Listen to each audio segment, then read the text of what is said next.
Mika adalah seekor lebah yang takut pada isterinya. Ia melihat isterinya sebagai musuh yang mengendalikan segalanya karena isterinya adalah ratu lebah. Cukup dengan satu tatapan, ribuan pasukan lebah akan menyerbu dan berubah menjadi manusia untuk menyengat orang. Target kali ini adalah wanita ini, namanya Xiao Mei, seorang pengacara. Begitu naik ke mobil, ia merasa suasananya tidak beres. Di sini semua orang menatapnya dengan tatapan aneh, membuat hati wanita itu agak gelisah. Saat itu seorang pria tiba-tiba bergerak dan mengeluarkan sesuatu yang aneh, membuat Xiao Mei terkejut. Namun ternyata itu hanya sebuah speaker. Ketika musik mulai, semua orang di dalam kereta mulai menari mengikuti irama. Xiao Mei pun mulai merasa lebih santai. Namun setelah kereta mencapai stasiun, semua orang turun kecuali Xiao Mei yang tidak tampak. Saat itulah sopir menemukan seorang wanita tergeletak di tanah. Ada kejahatan yang terjadi dan polisi segera tiba di lokasi. Mereka melihat jenazah. Penampilan kematian wanita itu sangat mengerikan. Seluruh tubuhnya bengkak dan berubah bentuk. Setelah diperiksa, tim polisi menemukan luka di belakang telinga wanita itu. Awalnya mereka menyimpulkan luka tersebut sepertinya akibat sengatan lebah. Tetapi anehnya, mereka belum pernah melihat sengat yang sebesar itu. Menurut pemeriksaan forensik, wanita tersebut memang meninggal karena sengatan lebah. Tetapi racun lebah dalam tubuhnya mencapai lebih dari 5.000 ml. Seekor lebah hanya bisa mengeluarkan maksimal 0,1 mg racun. Ini berarti bahwa korban diserang oleh 500.000 lebah secara bersamaan hingga meninggal. Mereka menduga pelaku beraksi saat orang-orang di dalam mobil menari. Mereka segera memeriksa rekaman pengawas di dalam mobil, namun tidak menemukan orang yang mencurigakan. Mereka kemudian menemukan profesor peternakan lebah terbesar di daerah itu dan memintanya untuk menganalisis sampel racun lebah di tubuh korban. Namun profesor langsung menyatakan bahwa jumlah besar racun lebah pada korban itu bukanlah buatan manusia, melainkan diekstraksi dari tubuh lebah yang sebenarnya. Begitu mendengar ini, mereka langsung tertegun karena untuk mengekstraksi begitu banyak racun lebah dibutuhkan sumber daya manusia dan biaya yang besar. Pelaku sama sekali tidak perlu repot-repot membunuh satu orang dengan cara ini. Kembali ke kantor polisi, mereka memanggil semua orang yang ada di bus saat itu untuk diperiksa, tetapi pernyataan mereka sangat seragam. Mereka semua menandakan saling tidak mengenal satu sama lain. Hanya satu pria yang ekspresinya sangat tidak wajar dan jawabannya gagap. Ini langsung menarik perhatian penyidik. Jadi mereka segera meminta untuk memeriksa ponselnya. Namun reaksi pria itu agak berlebihan, langsung menunjukkan jati dirinya. Penyidik melihatnya dan terkejut, tampak persis seperti bagian depan lebah. Saat itu banyak orang di luar pintu. Tiba-tiba ada yang mengetuk pintu. Lengan pria itu seketika kembali normal. Dajun keluar tanpa membuat suara. Diam-diam mengintip ke dalam rumah. Saat Dajun menoleh, dia tak menyangka ada satu lagi. Kedua lebah ini menunjukkan wujud aslinya, sepertinya sedang menyampaikan pesan. Tetapi tak ada yang tahu Dajun bisa melihat wujud mereka. Dajun sengaja membiarkan dua makhluk lebah ini pergi, kemudian berjalan bersama Dashan. Mereka mengikuti sampai ke sebuah pabrik kertas yang terbengkalai. Saat itu, dua makhluk lebah sedang melaporkan sesuatu kepada seorang wanita. Wanita tersebut membelakangi mereka sehingga wajahnya tidak terlihat. Tiba-tiba, seekor lebah mendarat di depan mereka dan dalam kebingungan, mendadak suruhan lebah yang tak terhitung jumlahnya menyerang mereka. Keduanya segera melarikan diri.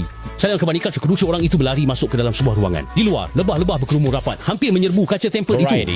Namun sekelompok lebah itu tiba-tiba seperti menerima suatu perintah dan langsung bubar, semuanya terbang pergi. Kedua orang itu tampak bingung, dengan hati-hati keluar dari rumah dan menemukan jejak 3 orang yang melarikan diri di tanah. Pada malam harinya, Dajun menemukan informasi tentang kelompok lebah dalam catatan kuno. Mereka adalah makhluk yang hidup berkelompok. Mereka mengikuti perintah Ratu Lebah, dan wanita di siang hari itu kemungkinan besar adalah Sang Ratu. Sang pria kemudian mencoba menyelesaikan kebingungannya dengan menghubungi Paman Serigala yang tahu banyak hal. Mereka sepakat bertemu di pabrik kertas di siang hari. Ketika Paman Serigala tiba, dengan sekali mencium, dia langsung bisa mengenali aroma wanita itu. Mereka mengikuti aroma tersebut keluar sebuah gedung yang ditinggalkan. Dan saat masuk, mereka menemukan lantai yang penuh dengan bangkai lebah dan sejumlah besar sarang lebah yang besar. Osaka Universitas melihat dan mereka segera memanggil rekan kerja. Melalui investigasi, ditemukan bahwa kondisi di tempat ini sepenuhnya sesuai dengan yang ditemukan dalam tubuh almarhum. Sementara itu, Dashan juga menemukan petunjuk baru. Ternyata dua monster lebah tersebut ternyata pernah menjadi karyawan pabrik kertas itu. Dan wanita itu kemungkinan besar adalah pemilik pabrik kertas. Pabrik kertas tersebut telah beroperasi selama ratusan tahun. Namun setengah tahun yang lalu dipaksa tutup karena penyitaan jahat dan terlibat dalam gugatan hukum.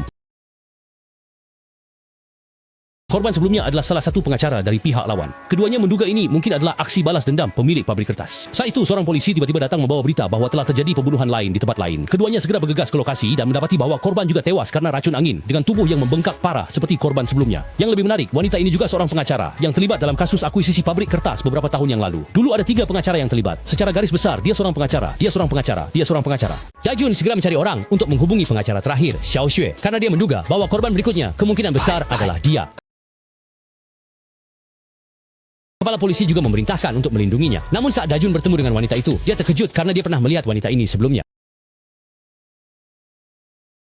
Pada saat itu, kepala polisi memperkenalkan seorang pria kepada Xiao Xue. Dia adalah detektif terbaik di kepolisian, Fu Bole, yang sekarang bertanggung jawab penuh atas keselamatan wanita itu. Saat itu juga, Dajun tiba-tiba teringat sesuatu. Dia segera menemui ahli forensik untuk memeriksa lidah kedua korban karena dia pernah melihat di buku kuno bahwa di bawah lidah para penyihir terdapat tanda yang sama.